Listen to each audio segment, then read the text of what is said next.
Das hy julle, kyk hierso. Ek is besig om die boks skoon te maak van die naweek se hengel. Dan moet ek julle ook wys, ek het dit nou nie by die dam gedoen nie. Maar op my bolle het ek van hierdie wieks gegooi en op die hoekies het ek 'n paar aardworms gesit. Hierdie wieks van Triple T Fishing Dips is fantasties. Fantasties. Hy maak die mooiste kleure in die water. Dit is 'n mooi groen geel fluorescent. En hy het my gehelp inbring wat ek gevang het.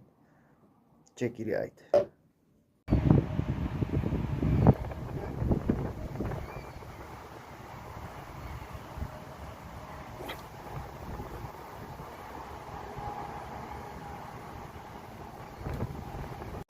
Eerstens, kyk die size van die dam.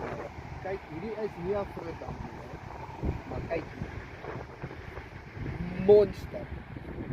En hy was geklap op 'n ou manier, 'n wurmpies. But what a beauty. Kom ons gooi hom terug, ons kom hom daar aan die kant wees. Ons kry hom terug. What a beauty.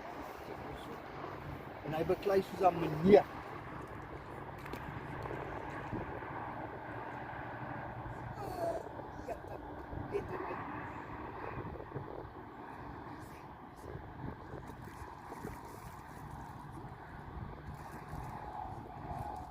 Lyk my die dam se visse is nie baie slim nie.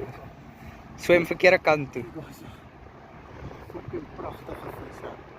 Pragtig. Hy het nou 'n bietjie geklemp aan die vis. Maar daar gaan. Woe!